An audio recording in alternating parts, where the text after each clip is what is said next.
Hello guys, अपन बात कर रहे थे IUPAC naming of complex compound और उसके जो नॉर्म्स थे, रूल्स थे, लास्ट क्लास के अंदर अपन ने डिस्कस किए और बहुत सारे एग्जांपल्स के ऊपर भी अपन ने डिस्कशन किया और कुछ फेमस कॉम्प्लेक्स कंपाउंड के नेमिंग के बारे में भी बात करी। देखिए, मैंने आपको बताया था कि कई सारे कॉम्प्लेक्स कंपाउंड ऐसे होते हैं जिनका जनरल नेम अपने को पता होना चाहिए, क्योंकि एग्जाम में क्वेश्चन इस तरीके से आता है कि जनरल नेम से आपको पूछ लिया इस जनरल नेम वाले कंपाउंड का आईयूपीएसी नाम क्या होगा। तो वैसे जनरल नेम को याद करने का कोई पर्टिकुलर क्राइटेरिया नहीं होता, उसको अपने को याद ही रखना पड़ता है।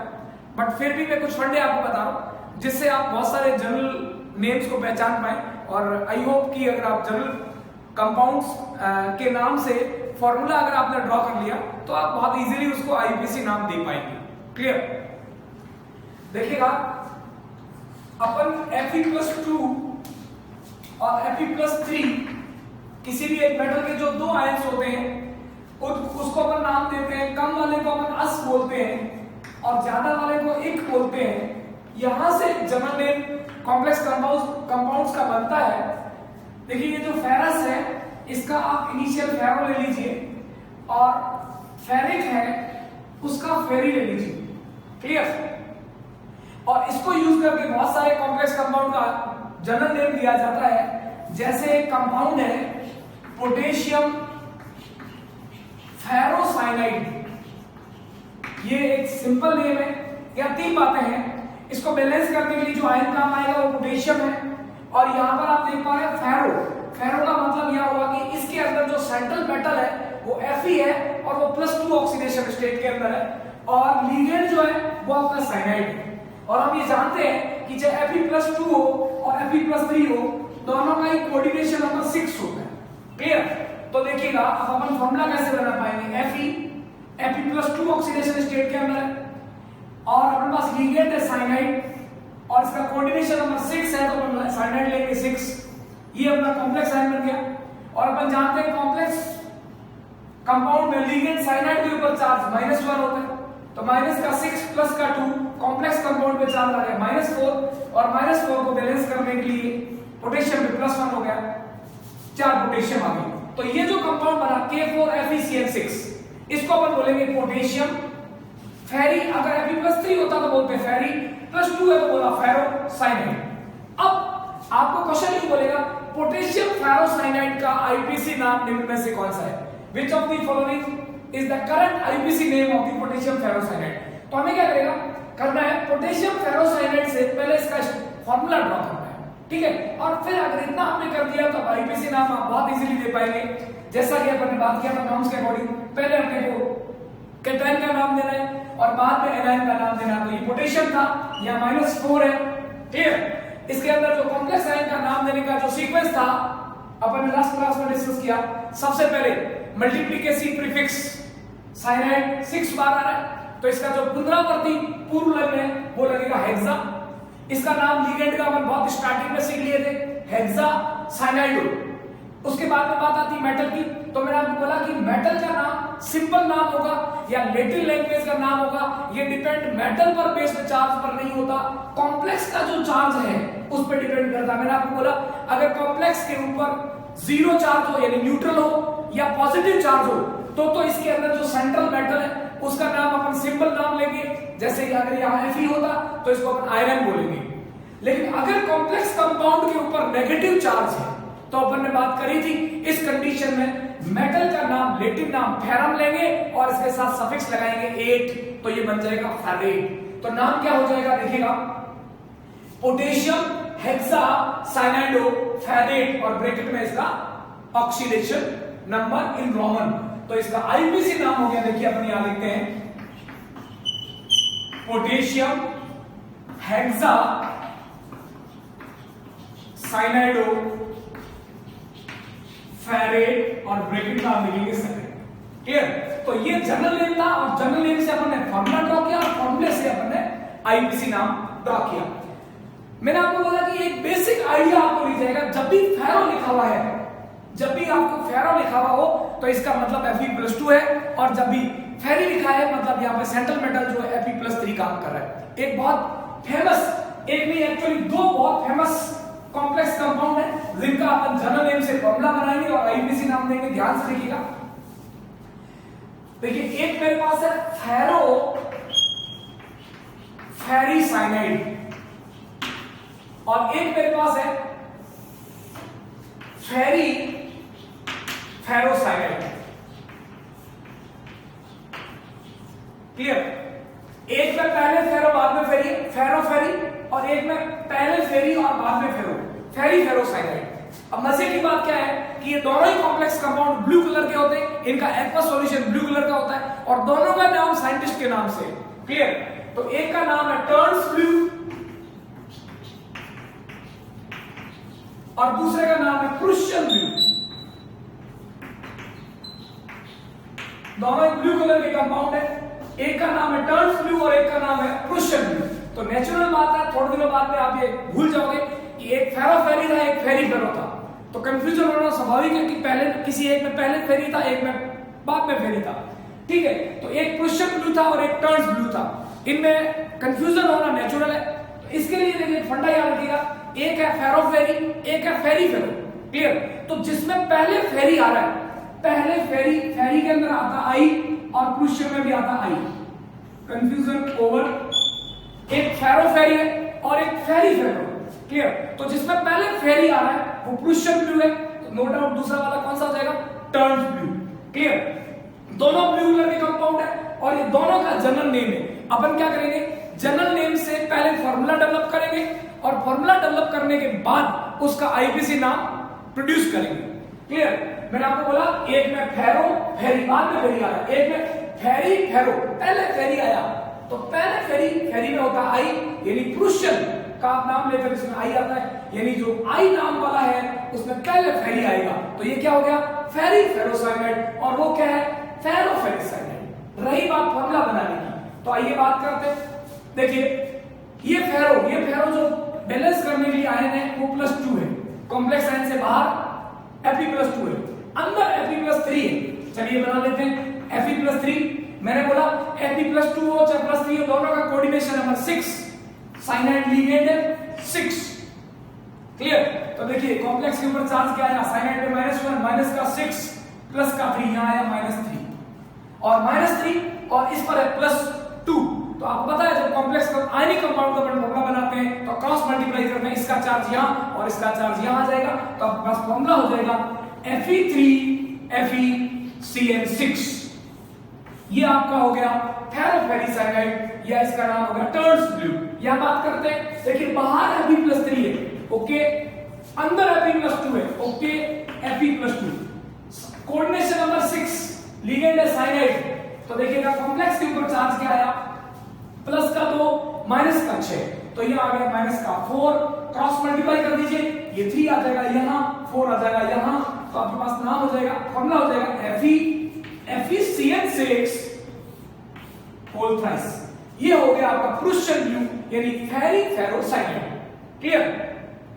मान लीजिए आपको नाम नहीं दिया, फॉर्मूला दे दिया प्रुशियन ब्लू टर्न्स ब्लू, तो बहुत सिंपली ये जो Fe है इसका चार्ज यहां होता है और इस कॉम्प्लेक्स आयन का चार्ज यहां होता है, क्योंकि क्रॉस मल्टीप्लाई करके इसका जो चार्ज होता है वो यहां पहुंच जाता है, इसका जो चार्ज होता है वो यहां पहुंच जाता है। तो यहां इसका चार्ज ये रहा +3, इसका मतलब Fe+3 वाला पहले, यानी ये फेरोसाइनाइड है। यहां आप देखें ये Fe है, इसका चार्ज यहां आया हुआ है, कितना था? 2, यहां 2 लगाना था, Fe+2 का चार्ज ये आया हुआ है। अगर आपको चेक करना हो कि ये फेरी है कि फेरो है, तो इस चार्ज को वापस यहां ले आइए, तो इसका मतलब यहां Fe+2 वाला है, यानी ये फेरो है और अंदर फेरी है, ये फेरोसाइनाइड है।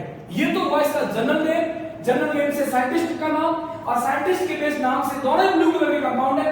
अब इसका नाम देते हैं आईपीसी नाम का। क्लियर? तो आईपीसी नाम देना सबसे आसान है। देखिए आपको क्या बोला, सबसे पहले कैटायन का नाम लिखेंगे। यहां कैटायन कौन है? Fe+2 जो बाहर है ये कैटायन है और पूरे कॉम्प्लेक्स आयन पे चार्ज नेगेटिव है, एनायन है। एनायन का नाम बाद में लिखेंगे, कैटायन का पहले लिखेंगे। आपको पता है ये संख्या अपन कभी नहीं लिखते, 2 और 3 से कोई लेना नहीं है, क्योंकि याद करो जैसे अपने पास एक सिंपल आयनिक कंपाउंड है एल्यूमिनियम सल्फेट, इसको क्या बोलते हैं हम? एल्यूमिनियम सल्फेट, या क्यों बोलते हैं डाई एल्यूमिनियम ट्राइसल्फेट, क्योंकि आयनिक कंपाउंड हमेशा सरलतम अनुपात सिंपलेस्ट रेशियो ही लेते हैं, क्योंकि आयनिक कंपाउंड में हमेशा मूलानुपाती सूत्र जो है इंपेरिकल फॉर्मूला वही काम लिया जाता है, 2 और 3 बोलने की जरूरत नहीं। लेकिन जैसे बेंजीन है, ऑर्गेनिक कंपाउंड्स है, वहां ये 6 और 6 इसको काट के आप रेशियो 1:1 नहीं कर सकते, ठीक है। जबकि आयनिक कंपाउंड में अपन सरलतम अनुपात लेते हैं, यहां अपन मॉलिक्यूलर फार्मूला रिप्रेजेंट करते हैं और आयनिक कंपाउंड में हमेशा एम्पिरिकल फार्मूला रिप्रेजेंट करते हैं। तो ये 2 और 3 लिखने की जरूरत ही नहीं होती, क्योंकि इसका चार्ज यहां आया होता है और इसका चार्ज यहां आया होता है, तो संख्या का तो कोई लेना देना नहीं। क्लियर। ये Fe इसको ट्राई फेरो नहीं बोलेंगे, क्योंकि ये बैलेंस करने से है, अपने पास है यहाँ Fe+3। क्लियर। तो अपन इसका नाम लिखेंगे, सबसे पहले कैटायन को लिखेंगे, तो कैटायन का नाम हो गया फेरिक, ठीक है, क्योंकि Fe+3। या आप लिख देंगे आयरन थर्ड, दोनों ही सही है, मैं दोनों नाम लिख के बताऊंगा। फेरिक, ये तो इस आयन का नाम आ गया सिंपल। अब इस कॉम्प्लेक्स आयन में चलते हैं। कॉम्प्लेक्स आयन 2 से कोई लेना नहीं है, बैलेंस करने से है, इस कॉम्प्लेक्स आयन का नाम देना है, सिंपल है। इसके ऊपर चार्ज कितना था, -3, तभी ये इधर 3 है। या दोबारा चेक कर लो, यहाँ Fe+3 था और यहाँ -1, तो -3 आया। कॉम्प्लेक्स के ऊपर नेगेटिव चार्ज है, तो मेटल का नाम क्या होगा, लैटिन नेम होगा कि German name, Latin name, ferrate. Clear. Sequence क्या था, सबसे पहले मल्टीप्लिकेशन प्रीफिक्स हेक्सा, फिर लिगेंड का नाम साइनाइडो, फिर मेटल का नाम फेरेट और फिर ऑक्सीडेशन नंबर थर्ड। तो नाम क्या हो गया, फेरिक। स्पेस देना नहीं है क्योंकि एक कंपाउंड का नाम है फेरिक। कंटिन्यू लिखेंगे हेक्सा, साइनाइडो, फेरेट, स्मॉल एबीसीडी में लिखेंगे सारा, फेरेट थर्ड। ये इसका आईयूपीसी नाम हुआ फेरिक। या इसका दूसरा एक तरीका और हो सकता है, सिंपल आयन को आप लिख सकते हो आयरन और ब्रैकेट में थर्ड और आगे का नाम एज इट इज। इस बाहर वाले आयन को या तो आप फेरिक लिख देंगे, फेरिक का ऑटोमेटिक मतलब Fe+3 होता है, या आयरन थर्ड लिख देंगे, ठीक है। और आगे का ये जो कॉम्प्लेक्स आयन का नाम है वो एज इट इज हो जाएगा और ये इसका नाम हो गया। यही चीज से मैंने अप्लाई करते हैं। आपको मैंने बोला इस 4 और 3 का कोई मतलब नहीं है, क्योंकि बैलेंस करने के लिए है। या Fe पर चार्ज कितना है, +3, सॉरी इसको अपन फेरस लिखेंगे, बाहर वाला Fe+2 है। क्लियर। यहां 2 है, तो इसको अपन लिखेंगे फेरस आयरन सेकंड। यहां पर देखिएगा Fe पर कितना चार्ज है, +3, ठीक है। तो इसको या तो अपन लिखेंगे फेरिक या अपन लिख देंगे सेकंड टर्मिनोलॉजी में आयरन थर्ड। ये तो बाहर वाले आयन का नाम हुआ, सिंपल। इसके बाद कॉम्प्लेक्स कंपाउंड का वही तरीका, सबसे पहले मल्टीप्लिकेशन प्रीफिक्स हेक्सा, लिगेंड का नाम साइनाइडो, फिर फेरेट क्योंकि कॉम्प्लेक्स के ऊपर चार्ज नेगेटिव है, फेरेट सेकंड। तो अपने पास नाम हो गया हेक्सा, फेरिक हेक्सा, साइनाइडो, फेरेट और अंदर वाले आयरन में चार्ज है 2, तो सेकंड। या आयरन थर्ड लिख करके आगे का नाम आप एज इट इज कर देंगे। इस तरीके से 2 फेमस कंपाउंड है, एक फेरोफेरिसाइनाइड और एक फेरिफेरोसाइनाइड, एक टर्न्स म्यू है और एक प्रुशियन म्यू है। इन दोनों का अपन ने नाम दिया। इस तरीके से बहुत सारे कंपाउंड बन सकते हैं। अब देखिए एक और कंपाउंड लेते हैं अपन, हालांकि उसका नाम साइंटिस्ट के नाम से नहीं है, फेरिफेरिसाइनाइड। जैसे किसी ने बोला फेरिफेरिसाइनाइड, तो आपके दिमाग में आ जाना चाहिए बाहर कौन है अंदर कौन है, फेरिफेरिसाइनाइड। तो देखिएगा गाइस इसका क्या फॉर्मूला होगा, फेरी यानी बाहर Fe+3 है, अंदर भी फेरी बोल रहा है यानी Fe+3 है, और कोऑर्डिनेशन नंबर 6 होता है, लिगेंड साइनाइड बोल रहा है, साइनाइड -6, तो यहां आ गया -3। देखिए गाइस क्रॉस मल्टीप्लाई करेंगे, यहां 3 आया और ये 3 आया और 3 से 3 कैंसिल आउट, तो अपने पास फॉर्मूला क्या हुआ, FeCN6 दिस वन। ये हो गया आपका फेरिफेरिसाइनाइड, सिंपल नेम। आईपीसी नाम क्या होगा, आईपीसी नाम होगा फेरिक या आयरन थर्ड, आगे वही हेक्सा साइनाइडो फेरेट थर्ड। एक और कंपाउंड ऐसे हो सकता है फेरोफेरोसाइनाइड, फेरोफेरोसाइनाइड। ध्यान रखिएगा साइंटिस्ट के आधार पर जो नाम है उसमें उल्टा, एक में फेरीफेरो एक में फेरोफेरी था, तभी कंफ्यूजन था, और कंफ्यूजन मिटाने के लिए मैंने बोला जिसमें पहले आता है फेरी वो है आई वाला क्वेश्चन, और ये दोनों है फेरीफेरी फेरोफेरो। फेरोफेरो का मतलब क्या, बाहर भी Fe+2 और अंदर भी Fe+2, और वही साइनाइड 6 कॉम्प्लेक्स पे चार्ज आ गया -4। तो देखिए यहां आ जाएगा 2, यहां आ जाएगा 4 कैंसिल आउट, और यहां आ गया 2, तो फॉर्मूला आपके पास बन गया Fe2 FeCN6 क्लियर? ये यहां आ गया था 2 और यहां आ गया था 4, कट गया, यहां आ गया 2। इसका नाम क्या होगा? Iron second hexacyanidoferrate second. यानी आईपीसी नाम बहुत सिंपल है, सिर्फ आपको जनरल नेम से कंपाउंड का फॉर्मूला ड्रॉ करना आना चाहिए। क्लियर?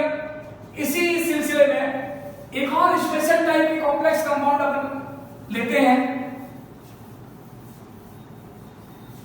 कॉम्प्लेक्स कंपाउंड की एक स्पेशल कैटेगरी जिसको बोलते हैं कॉम्प्लेक्स एसिड्स। देखिए आपने आज तक नाम सुने होंगे, strong acid, strong base, mineral acids, weak acids, Lewis acids, Lewis base, Bronsted acid, Bronsted base. ये कॉम्प्लेक्स एसिड्स क्या होते हैं? ध्यान से समझिएगा। पहली बात तो मैं आपको क्लियर कर दूं, जितने भी कॉम्प्लेक्स एसिड्स होते हैं वो सारे स्ट्रॉन्ग एसिड्स होते हैं। स्ट्रॉन्ग एसिड की कैटेगरी अपन आयनिक इक्विलिब्रियम या फिजिकल में बहुत सारे चैप्टर्स में पढ़ते हैं। अपन बोलते हैं HClO 4, HNO3, H2SO4 और 3 हैलाइड वाले HI, HCl और HBr। ये 6 जो एसिड्स हैं स्ट्रॉन्ग एसिड्स। इसके अलावा सारे एसिड्स को अपन वीक एसिड्स बोलते हैं। बट अगर कोई एसिड कॉम्प्लेक्स एसिड है तो वो स्ट्रॉन्ग एसिड होगा। देखिए कैसे, बताता हूं। देखिए कॉम्प्लेक्स एसिड का पहचान बहुत सिंपल है, AuCl4 ये एक एसिड है। इसमें क्या होगा पता है? जो कॉम्प्लेक्स आयन है ना उसमें कोई नेगेटिव चार्ज होगा और उस नेगेटिव चार्ज को बैलेंस करने के लिए जो अपन कैटायन काम में ले रहे हैं वो H+ काम में ले रहे हैं। ये ऐसा है, देखिए Au पर +3 है, Cl पर -1 है, 4 Cl में -4 तो ओवरऑल आया -1 और -1 को बैलेंस करने के लिए H+। तो HAuCl4 ये एक कॉम्प्लेक्स एसिड है और मैं बोल रहा हूं ये स्ट्रॉन्ग एसिड है, तो इसमें कोई बहुत बड़ी ज्ञान की बात नहीं बोल रहा हूं। आप सोचो, क्या ये एक एसिड है और एसिड होने के साथ साथ कॉम्प्लेक्स कंपाउंड है और कॉम्प्लेक्स कंपाउंड होने के साथ साथ क्या है बच्चों? आयनिक कंपाउंड है और आयनिक कंपाउंड पानी में डालते ही 100% टूट जाते हैं। तो जैसे ही इस कॉम्प्लेक्स कंपाउंड को आप पानी में डालोगे ये H+ आयन और ये कॉम्प्लेक्स आयन 100% टूट जाएंगे और जो कंपाउंड पानी में 100% टूट जाते हैं वो क्या होते हैं? स्ट्रॉन्ग एसिड्स होते हैं। तो इसलिए जितने भी कॉम्प्लेक्स एसिड्स होंगे वो सारे के सारे स्ट्रॉन्ग एसिड्स होंगे। इसका नाम हुआ HAuCl4। इसका आप मुझे नाम देना है, तो इसको नाम देने के लिए थोड़ा सा डिफरेंट टर्मिनल सीक्वेंस यूज करनी होती है। इसमें क्या करना होता है? कॉम्प्लेक्स एसिड्स है तो इसमें क्या होता है? मुझे H+ को लिखने की जरूरत नहीं है। जो भी मेटल का नाम है, ठीक है, मेटल के नाम के आगे इक लगा के एसिड लगा दीजिए और एसिड लिखा है, इसका मतलब इसको बैलेंस करने के लिए नो डाउट H+ आया है। ठीक है, जैसे इसका नाम लिखा मैंने, सबसे पहले इसको लिखने की जरूरत नहीं है, सीधा कॉम्प्लेक्स आयन में आ जाइए। ठीक है, और कॉम्प्लेक्स आयन में सबसे पहले वही मल्टीप्लिकेशन प्रीफिक्स, तो tetra क्लोराइडो, tetra क्लोराइडो Auric acid, Auric acid और ब्रैकेट में मेटल की ऑक्सीडेशन स्टेट थर्ड। अब आपने ऑरिक एसिड लिखा है, इसका ऑटोमेटिक मतलब है कि ये एक एसिड है और इसमें जो भी नेगेटिव चार्ज है उसको बैलेंस करने के लिए H+ आया है। ऑरोक्लोरिक एसिड इसका ये आईपीसी नाम हुआ, सिंपल नाम होता है ऑरोक्लोरिक एसिड और ये इसका आईपीसी नाम है। ये कंपाउंड बनता कब है? देखिए जो नोबल मेटल्स होती है जैसे सोना, प्लेटिनम, जो सबसे महंगी धातुएं भी होती है RH, PD, ये ऐसी मेटल्स हैं जो किसी भी एसिड में डिसॉल्व नहीं होती। किसी भी एसिड की प्रेजेंस में कोई भी कंपाउंड नहीं बनाती, डिसॉल्व नहीं होती। ऐसी मेटल को डिसॉल्व करने के लिए एक स्ट्रॉन्ग एसिड, जबरदस्त तगड़ा हाईली रिएक्टिव एसिड बना के इनको डिसॉल्व किया जाता है। उसका नाम है एक्वा रेजिया, अम्लराज, आपने नाम सुना होगा। तो जब सोने को एक्वा रेजिया में मिक्स करते हैं तो ये एसिड बनता है। क्या रिएक्शन होती है? देखिए जो सोना है इसकी रिएक्शन अपन एक्वा रेजिया से कराते हैं। एक्वा रेजिया होता है HNO3 + HCl का 1:3 का मिक्सचर। जब ये लेते हैं तो अपन फील में पढ़ते हैं, एक ये एसिड बनता है HAuCl4 और सोना घुल जाता है। मैं ये कहूं कि सोने को एक्वा रेजिया में जब घोलते हैं, जब डिसॉल्व करते हैं तो एक कॉम्प्लेक्स कंपाउंड बनता है। फेमस कॉम्प्लेक्स कंपाउंड वो ये है और इसका ये आईपीसी नाम कि भाई आपसे क्वेश्चन ये बोले सोने को या पीली धातु को जब एक्वा रेजिया में डिसॉल्व करते हैं तो एक कॉम्प्लेक्स कंपाउंड बनता है, उसका आईपीसी नाम क्या है? इस कंपाउंड को, मेटल को एक्वा रेजिया में मिलाने पर ये बनता है और ये एक आयनिक कंपाउंड है, इसलिए डिसॉल्व हो जाएगा। इसलिए जो सोना सिंपल एसिड में डिसॉल्व नहीं होता, एक्वा रेजिया में मिलाने पर डिसॉल्व हो जाता है। इस तरीके से इसको नाम दिया जाता है और ये एक कॉम्प्लेक्स एसिड होता है। इसी कड़ी में देखिए एक और metal, famous metal platinum. Platinum को जब एक्वा रेजिया में डिसॉल्व करते हैं HNO3 + HCl 1:3 में जब डिसॉल्व करते हैं तो एक एसिड बनता है H2PtCl6। ये कॉम्प्लेक्स एसिड बनता है। प्लेटिनम मेटल भी सोने की तरह घुल जाती है और इसका जो नाम है वो आपको बताते हैं Pd+4 है। तब माइनस का 6 बैलेंस करने की या -2 आया ओवरऑल, -2 को बैलेंस करने की 2 हाइड्रोजन, तो हाइड्रोजन को लिखने की जरूरत नहीं है। इसका नाम लिखेंगे अपन हेक्सा क्लोराइडो प्लेटिनिक एसिड 4। प्लेटिनिक एसिड 4 ये कॉम्प्लेक्स एसिड्स को लिखने का तरीका होता है। तो जब भी कोई कॉम्प्लेक्स एसिड आपके सामने हो तो इस तरीके से आप उसका नाम दे सकते हैं। जैसे मेरे पास एक कॉम्प्लेक्स एसिड है HBF4, ये कॉम्प्लेक्स एसिड है, तो इसका नाम क्या हो जाएगा? टेट्राफ्लोराइडो बोरिक एसिड। बोरिक एसिड और इसका ऑक्सीडेशन स्टेट आ जाएगा +3 बोरिक एसिड। यानी मेटल का जो भी नाम है इक लगा के एसिड लिख दीजिए और ब्रैकेट में उसकी ऑक्सीडेशन स्टेट। H+ को अलग से रिप्रेजेंट करने की जरूरत नहीं होती। ये तरीका होता है कॉम्प्लेक्स एसिड्स का IUPAC नाम देने का। आगे देखिएगा, एक होते हैं ब्रिज कॉम्प्लेक्सेस। नेम ऑफ, ध्यान से समझिएगा, ब्रिज कॉम्प्लेक्सेस। ब्रिज कॉम्प्लेक्स का मतलब है ऐसे कॉम्प्लेक्स जिसके अंदर कुछ लिगेंड्स ऐसे होते हैं जो more than one central metal को आपस में जोड़ते हैं। जैसे ब्रिज क्या करता है? ब्रिज नदी के 2 किनारों को जोड़ता है, ठीक है। सेम ऐसा यहां पर क्या होगा? More than one central metal होगी, एक से ज्यादा केंद्रीय धातु होगी, कम से कम 2 होगी, और उन दोनों को जोड़, 2 या 2 से ज्यादा, उनको जोड़ने के लिए कुछ लिगेंड्स काम आएंगे और जोड़ने वाले लिगेंड्स को ब्रिज लिगेंड्स कहते हैं।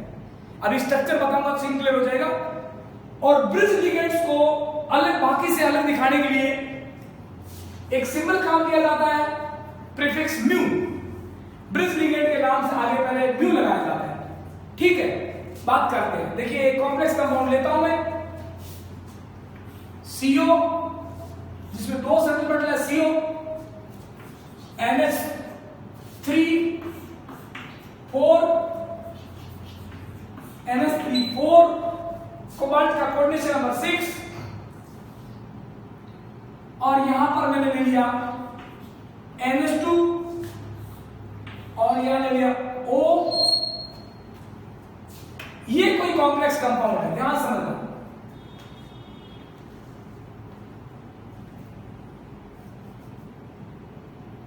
NH2 ले लिया एक बार, क्लियर।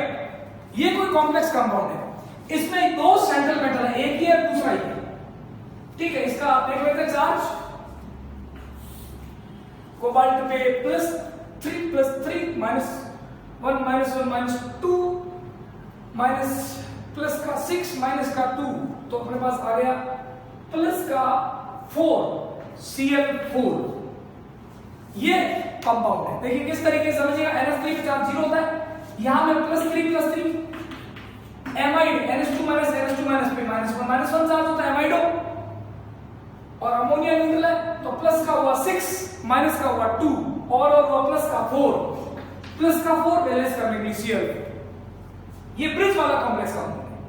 और इसमें से ये जो लिगेंड्स हैं जो साइडों में लगे हुए, इनको अपन बोलते हैं टर्मिनल लिगेंड्स, और ये जो लिगेंड्स है बीच वाले जो 2 सेंट्रल मेटल को जोड़ रहे हैं, इनको बोलते हैं ब्रिज लिगेंड्स, और इनके नाम के आगे म्यू लगाया जाता है। इसको बोलेंगे म्यू एमाइडो, इसको बोलेंगे म्यू एमाइडो, म्यू एमाइडो नाम दिया जाएगा।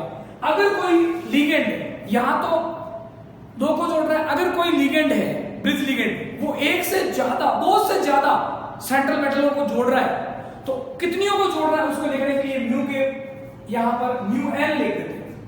अगर 2 को जोड़ रहा है तो म्यू 2, और म्यू 2 लिखने की जरूरत भी नहीं होती क्योंकि जोड़ेगा तो कम से कम 2 को तो जोड़ेगा ही। अगर यहाँ कुछ नहीं लिखा हुआ है तो 2 तो है ही। लेकिन अगर कोई लिगेंड ऐसा है जो 3 को जोड़ता है, 4 को जोड़ता है, अभी अपने एक एग्जांपल देंगे, तो उस केस में क्या होता है, म्यू एन लिखा जाता है। एन ये बताता है कि ये जो ब्रिज लिगेंड है ये कितने किनारों को जोड़ रहा है। जैसे नदी के 2 किनारों को जोड़ता है तो कॉमन बात होगी। अगर कोई ब्रिज ऐसा है कि नदी के 3 किनारों को जोड़ता है, 4 किनारों को जोड़ता है, तो उसको अलग से एन करके मेंशन करेंगे। और नहीं मेंशन किया हुआ इसका मतलब कम से कम 2 मेटल को वो जोड़ रहा है। ठीक है, अब देखिए इसका नाम लिखते हैं, और इसके नाम लिखने के 2-3 सिस्टम होते हैं, ध्यान से समझिए। इसके नाम लिखते हैं, ऐसे कंपाउंड्स को अपन ब्रिज कॉम्प्लेक्स कंपाउंड कहते हैं, और ब्रिज वाले कॉम्प्लेक्स कंपाउंड का नाम लिखते हैं तो ब्रिज वाले लिगेंड के आगे म्यू लगाया जाता है, सिंबल है म्यू, तो डैश लगा के म्यू को जोड़ेंगे। मैंने पिछली क्लास में आपको बोला था जब भी म्यू वाले कॉम्प्लेक्स कंपाउंड आए, मतलब कोई सिंबल आता है नाम के अंदर, तो डैश लगा के उसको जोड़ा जाता है। क्लियर? तो देखिए इसका नाम लिखते हैं, इसमें कोई नहीं, आपको लेफ्ट टू राइट स्टार्ट हो जा रहा है कंपाउंड का नाम लिखने में। अगर यह एक से ज्यादा लिगेंड हो तो एबीसीडी के हिसाब से अल्फाबेटिकल ऑर्डर में अरेंज करता है। तो इसका नाम क्या होगा, टेट्रा, सबसे सिंपल तरीका बता रहा हूं, टेट्राएमाइन, टेट्राएमाइन, ठीक। और फिर कोबाल्ट, और ऊपर क्योंकि कोबाल्ट ऊपर चार्ज क्या कॉम्प्लेक्स के ऊपर प्लस में है तो सिंपल नाम नहीं तो कोबाल्टेट लिख दे, cobalt third, cobalt third. Clear? और फिर ये ब्रिज लिगेंड है तो दोनों के नाम का अगर रखेंगे म्यू एमाइडो, ये भी म्यू एमाइडो, ये भी म्यू एमाइडो, 2 है तो di mu amido, di mu amido, di mu amido. Clear? तो 2 है तो डाई म्यू एमाइडो, और फिर इसका नाम लिख देंगे कोबाल्ट थर्ड, टेट्राएमाइन कोबाल्ट थर्ड। पहले अपन इस हिस्से का नाम लिखेंगे, फिर इस हिस्से का नाम लिखेंगे, बीच में इसको लिखेंगे, देखना भी लिखा हुआ आप समझ जाएंगे। तो मैंने इसका नाम लिखा, देखिएगा, टेट्रा एमाइन, डबल एम आता है एमाइन में, टेट्राएमाइन कोबाल्ट थर्ड, और फिर आगे डैश लगा के, सॉरी डाई, फिर डैश लगा के म्यू एमाइडो,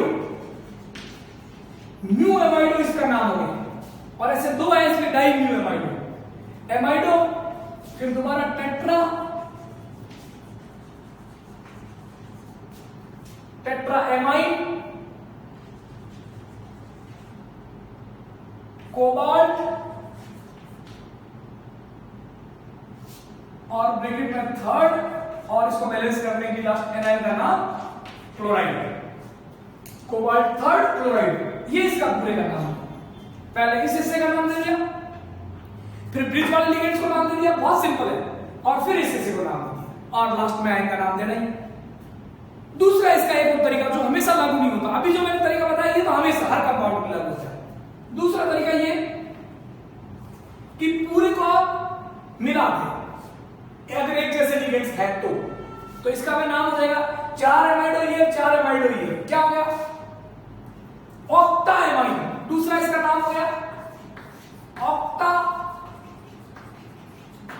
एमाइन, और मेटल कितनी है, di cobalt, di cobalt third,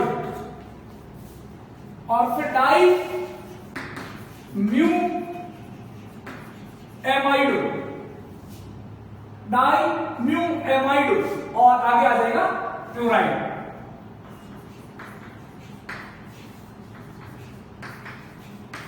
यानी इनको मिला के टोटल पर बोल दिया ऑक्टाएमाइन, ऑक्टाएमाइन डाई कोबाल्ट और डाई म्यू एमाइडो क्लोराइड, ये इस कॉम्प्लेक्स कंपाउंड का नाम हुआ।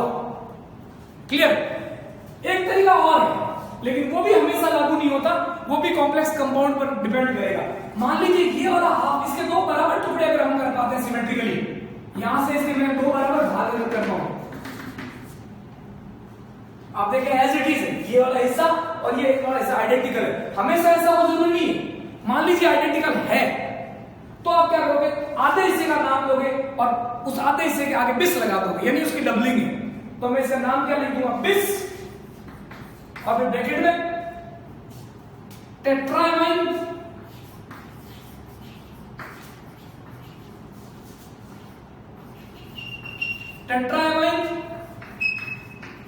कोबाल्ट थर्ड डैश म्यू एमाइडो, क्योंकि दो टुकड़े कर दिए तो एक टुकड़े में एक एमाइडो आ रहा है, डैश म्यू एमाइडो ब्रैकेट बंद। इस पूरे का मिक्स कर दिया, यानी जैसा हिस्सा ये है ऐसा हिस्सा नीचे वाला हो जाएगा एमाइडो, और आगे आप लगा देंगे क्लोराइड। ये इसका नाम। इस तरीके से आप किसी भी ब्रिज वाले कॉम्प्लेक्स कंपाउंड का नाम लिख सकते हैं, और बस शुरू हो जाइए, लेफ्ट टू राइट चले जाइए, अब अपने आप अगले का नाम आ जाएगा। जैसे एक और कंपाउंड लेते हैं,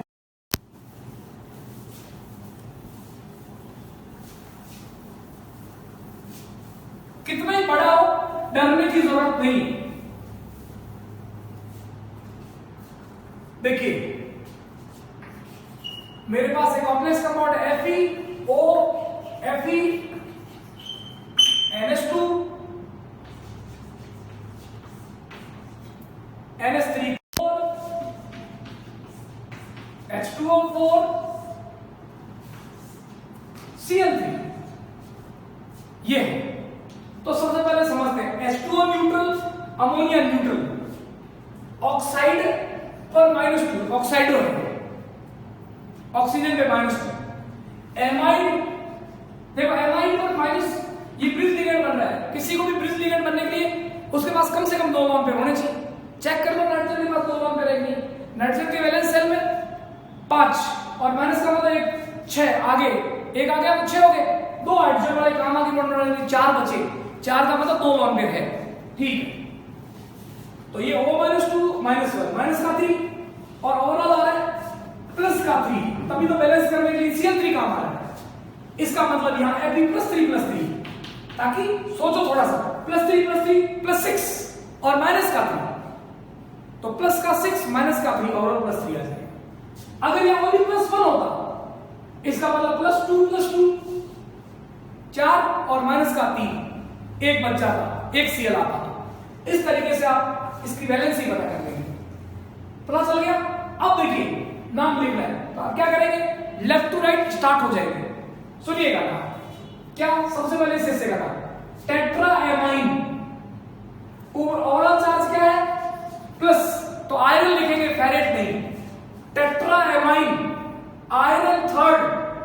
अब देखिए यहां जो ब्रिज लिगेंड अलग अलग है तो दोनों को अलग अलग लिखेंगे, म्यू एमाइडो म्यू ऑक्साइडो। पहले किसको लिखेंगे अल्फाबेटिकल ऑर्डर में, ये ऑक्साइडो O से आता है, ये A से आता है, तो mu amido then mu oxido then tetra aqua iron third chloride. देख लीजिएगा नाम, तो tetra amine iron third dash लगा के म्यू एमाइडो डैश लगा के म्यू ऑक्साइडो और कंटिन्यूटी में टेट्रा, आगे कंटिन्यूटी लिखेंगे, जगह नहीं इसलिए आगे लिखो टेट्रा एक्वा आयरन थर्ड और लास्ट में बैलेंस करने के लिए क्लोराइड। ये इसका नाम है। इस तरीके से अगर ये दोनों लिगेंड सेम नहीं है तो ये लेफ्ट टू राइट जाने वाला जो मैंने सबसे पहला तरीका बताया था वो हर कंपाउंड में काम आता है। अगर तो बराबर हिस्सों में टूट रहा होता तो मैं इसका मिस कर दूंगा, मिस वाला काम भी यूज नहीं कर सकता। क्लियर? इस तरीके से ऐसे ब्रिज वाले कॉम्प्लेक्स कंपाउंड को आप लिख सकते हो। क्लियर?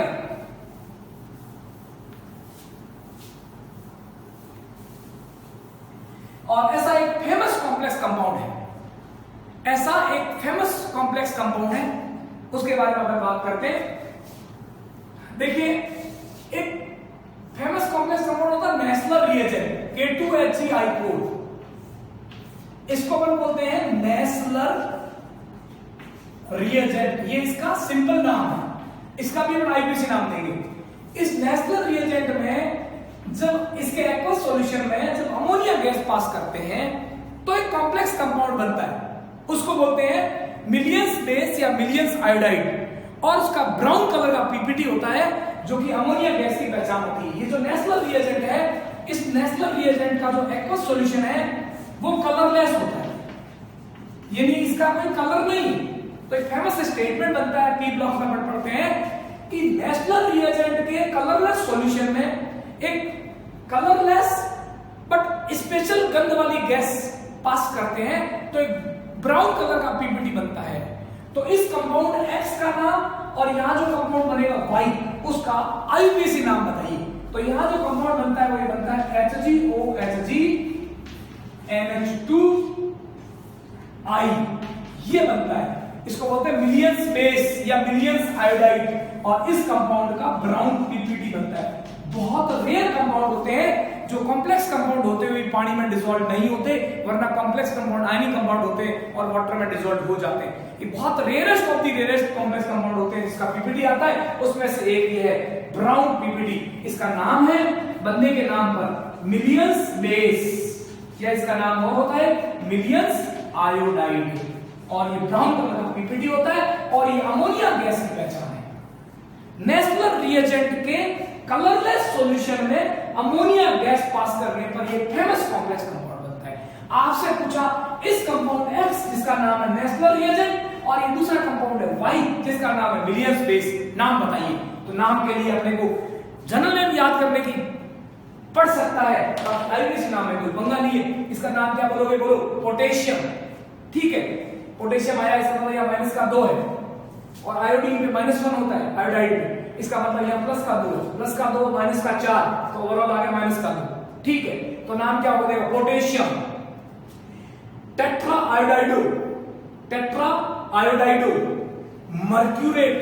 मर्क्यूरेट क्यों? क्योंकि कॉम्प्लेक्स के ऊपर नेगेटिव चार्ज होता है, तब मेटल के नाम के लास्ट में 8 लगाते हैं, तो क्या नाम हुआ? मर्क्यूरेट सेकंड, ये इसका नाम हुआ। तो इसका नाम क्या हुआ? Potassium, potassium tetra आयोडाइडो, आयोडाइडो mercurate, मर्क्यूरेट second, ये इसका नाम होगा। इसका नाम क्या होगा? ब्राउन कलर का जिसका पीपीटी है उसका नाम मिलियंस बेस। आपको बोला ये कॉम्प्लेक्स वाला है, तो सबसे पहले पहचानिए आयोडाइड -1, इसका मतलब कॉम्प्लेक्स में है +1। ओके, ऑक्साइडो पे माइनस का 2, एमाइडो पे माइनस का 1। अब बताओ माइनस का 3, फिर यहां +1, तो बताओ इन पे क्या रखे कि +1 आ जाए? तो नो डाउट आप क्या सोचोगे? प्लस का 2, प्लस का 2। मर्क्यूरी की 2 ऑक्सीडेशन स्टेट होती है, +1 होती है, +2 होती है।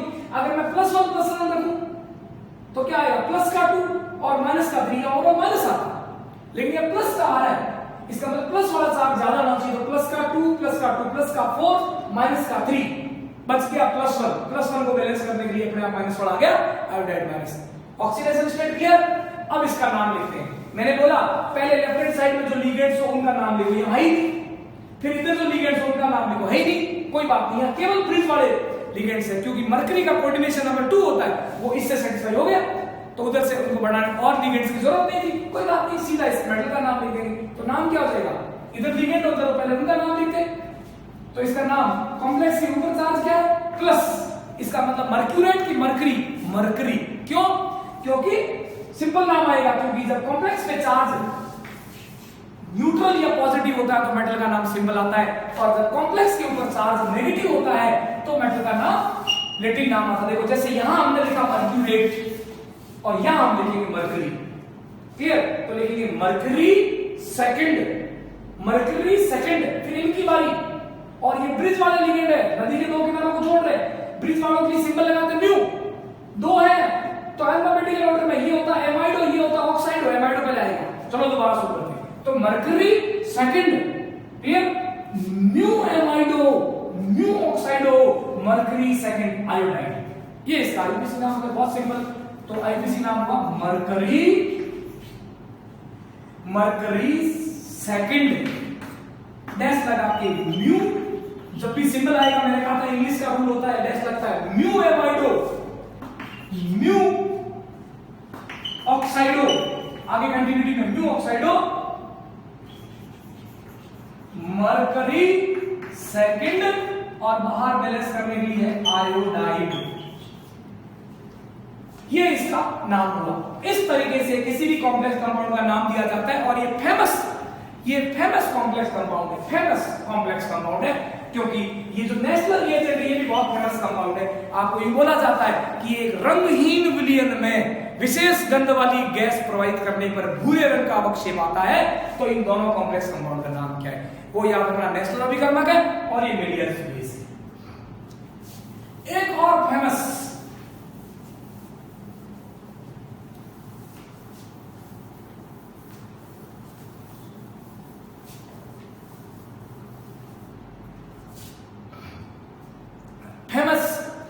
आपके आउट ऑफ सिलेबस की बात है, बट सिर्फ मैं ये बताने के लिए ये कंपाउंड बता रहा हूं कि म्यू एन का क्या तात्पर्य है।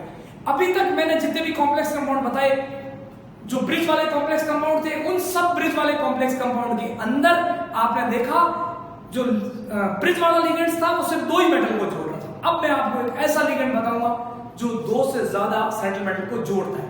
देखिएगा, एक कंपाउंड बताता हूं, Be4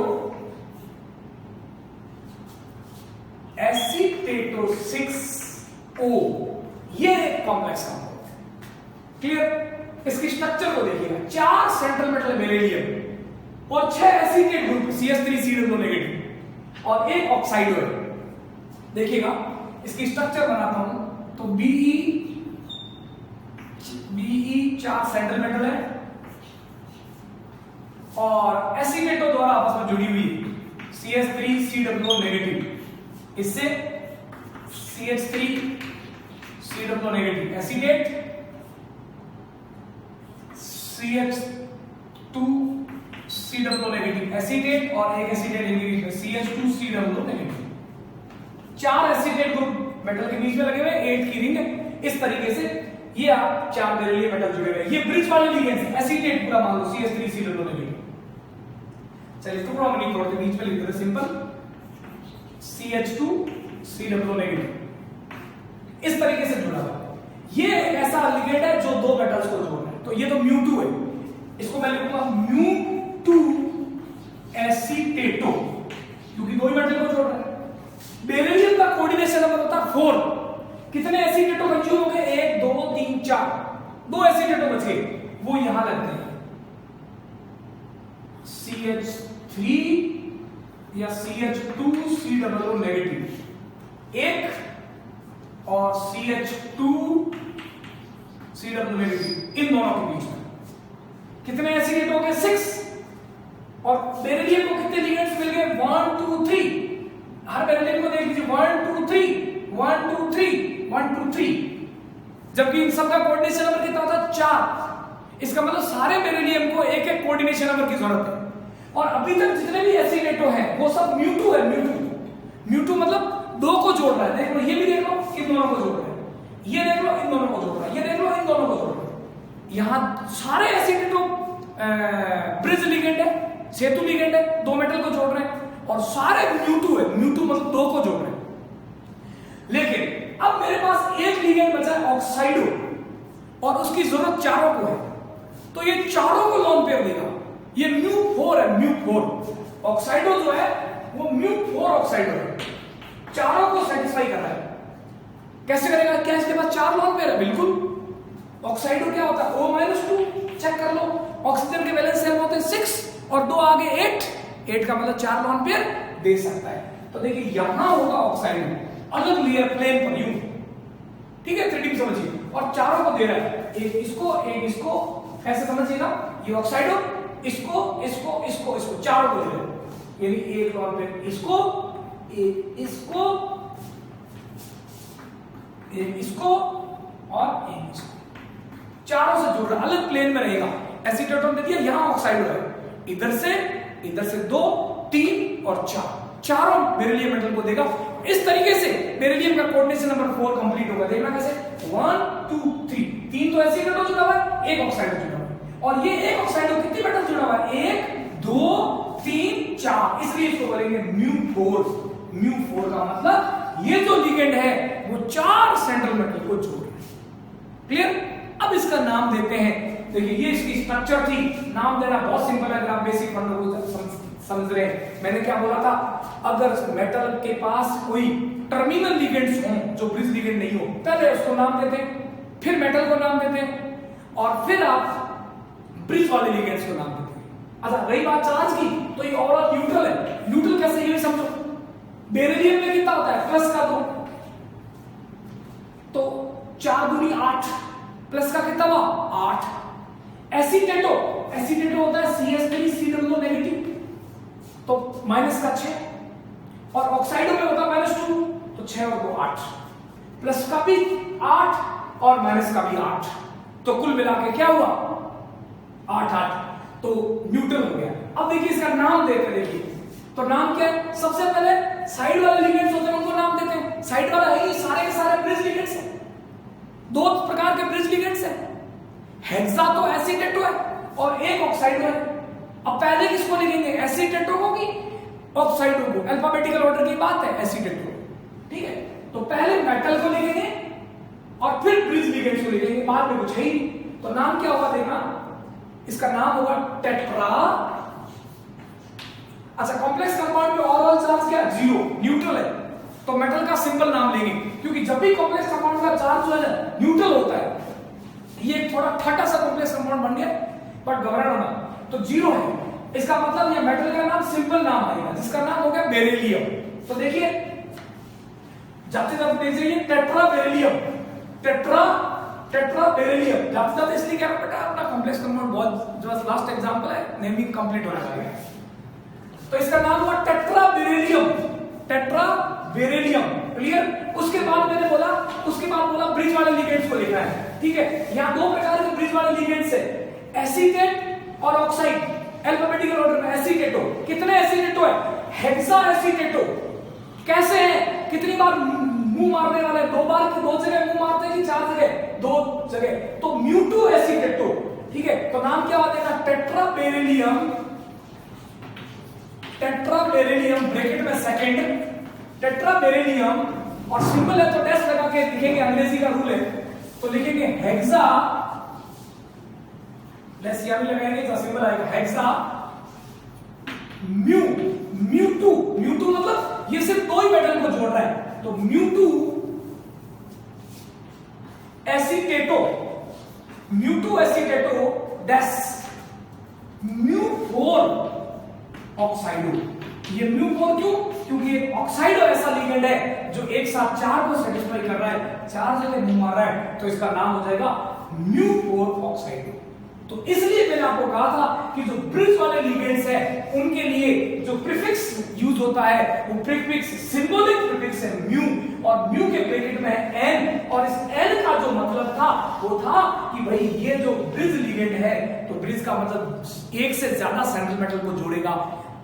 कुछ नहीं लिखा तो इसका मतलब μ2 है, क्योंकि कम से कम जोड़ेगा तो 2 को जोड़ेगा ही जोड़ेगा। 2 से ज्यादा है, जैसे यहाँ ऑक्साइडो 4 था, तो हमें मेंशन करना पड़ेगा म्यू ऑक्साइडो। इस तरीके से बेटा हमने उन ठाटे कॉम्प्लेक्स कंपाउंड का नाम भी दिया जो ब्रिज कॉम्प्लेक्स है, जिसके अंदर एक से ज्यादा सेंट्रल मेटल है, और कुछ लिगेंड्स ऐसे हैं जो इन सेंट्रल मेटल को जोड़ते हैं, उनको हमने बोला ब्रिज लिगेंड्स। कोई डिफिकल्ट बात नहीं है, उसके आगे सिंबल लगा दिया, क्लियर। अब आप जो भी सोर्स आपके पास अवेलेबल है, प्लस मैं आपको बता दूं इस लेक्चर के नीचे आपको एक डीपीपी मिलेगा पीडीएफ की फॉर्म में, उसको आप डाउनलोड कर लीजिएगा, और उसमें कुछ क्वेश्चंस मिलेंगे जिसमें आपके वेरियस टाइप के कॉम्प्लेक्स कंपाउंड होंगे, उनका आप नाम देके ट्राई करेंगे, और जिस भी कॉम्प्लेक्स कंपाउंड के नामिंग के अंदर आपको कोई दिक्कत हो तो आप डाउट वाले फॉर्म के ऊपर जाएंगे और अपना डाउट रजिस्टर्ड कर देंगे, और वहां पर आप अपने डाउट का सोल्यूशन प्रॉपर विद लॉजिक प्राप्त कर लेंगे। क्लियर?